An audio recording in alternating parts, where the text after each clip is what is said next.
Huwezi kuwa mtu wa upande wa kati.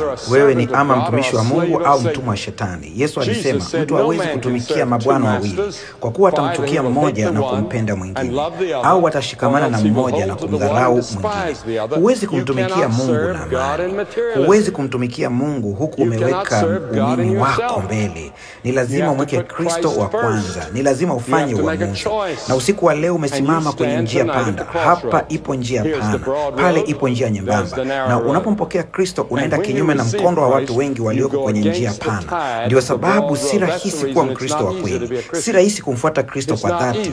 Sitakudanganya vijana, si jambo jepesi, ni gumu. Ukifanya uamuzi wa kuwa Mkristo wa kujitoa kikamilifu, ukitaka kumtumikia Kristo kwa moyo wako wote na kuwa kile anachotaka uwe, haitakuwa rahisi. Ni changamoto kubwa.